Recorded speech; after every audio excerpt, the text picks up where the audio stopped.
চাঁপাইনবাবগঞ্জে দিন দিন জনপ্রিয় হয়ে উঠেছে আমে ফ্রুট ব্যাগের ব্যবহার। এতে নিশ্চিত হচ্ছে নিরাপদ বিষমুক্ত আম উৎপাদন ও বাজারজাত। অন্যদিকে ফ্রুট ব্যাগ ব্যবহারের ফলে বছরে অন্তত ৮ থেকে ১০ বার আমে কীটনাশক ও বালাইনাশক দমনে স্প্রে খরচ কমেছে। এছাড়াও এতে আমের বাহ্যিক সৌন্দর্য ভালো হওয়ায় ভালো দাম পেয়ে খুশি কৃষকরা। আপনার পোকা মাকড় থেকে বঞ্চিত থাকবেন, তারপর বিষ লাগবে না, আপনার হেফাজতে থাকবে। এই জন্যে প্যাকেট বানছি আর কি। প্যাকেটের কাজ হলো যে বিষ লাগবে না, বিষ খরচ বাঁচলাম, আপনার আমটা কিন্তু হেফাজতে আমার থাকলো।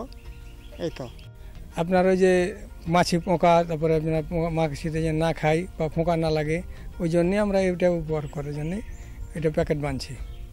প্যাকেট না বানলে আপনার মাছির আর পোকাতে বেশি কামড় দেবে, এই কারণে লাগে আমরা প্যাকেট করছি।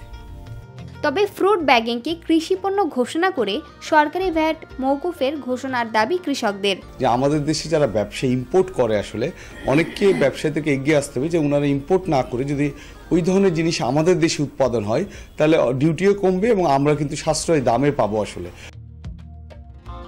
গাছে গাছে থাকা ফজলি, খিরসাপাত, ল্যাংড়া, আশিনা সহ বিভিন্ন জাতের আমে পরানো হচ্ছে ফ্রুট ব্যাগ। পরিপক্ক হলে গাছ থেকে আম পাড়ার পর বাজারজাত করার আগে খোলা হবে এসব ব্যাগ। এর মধ্যে দীর্ঘ এই সময়ে ব্যাগের মধ্যেই আবৃত থাকবে সুমিষ্ট আম।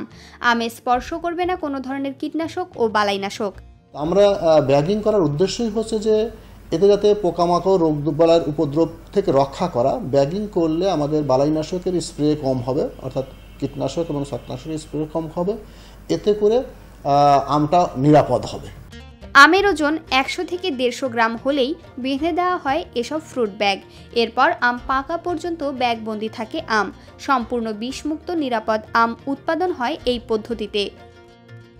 বর্তমান সময়ে নিরাপদ আম উৎপাদনের প্রতিযোগিতা চলছে দেশব্যাপী। এছাড়াও আমের বাহ্যিক সৌন্দর্য বাড়ানো, কৃষকদের কীটনাশক প্রয়োগ বাবদ খরচ কমানো ও বিদেশে রপ্তানিযোগ্য আম উৎপাদনের লক্ষ্যে চাঁপাইনবাবগঞ্জে প্রতি বছর বাড়ছে ফ্রুট ব্যাগিংয়ের ব্যবহার। আপনার আশিনা যদি রাখতে চান, ফজলি রংটা যদি ফজলি রাখতে চান, তাহলে কিন্তু আমাদের সাদা ব্যাগটাও আছে। আপনার দুই ধরনের ব্যাগই কিন্তু আছে। অর্থাৎ আমকে নিরাপদ, স্বাস্থ্যসম্মত এবং রপ্তানিযোগ্য উৎপাদন করার জন্য এই ব্যাগিংটা অত্যন্ত গুরুত্বপূর্ণ একটা ভূমিকা পালন করে। কৃষি বিভাগ জানায়, আম রপ্তানি বৃদ্ধি করতে ফ্রুট ব্যাগ ব্যবহার বৃদ্ধিতে কৃষকদের সচেতন করা হচ্ছে। চাঁপাইনবাবগঞ্জে চলতি মৌসুমে ৩৭,৬০৪ হেক্টর জমিতে আম উৎপাদনের লক্ষ্যমাত্রা ধরা হয়েছে ৩,৮৬,০০০ মেট্রিক টন।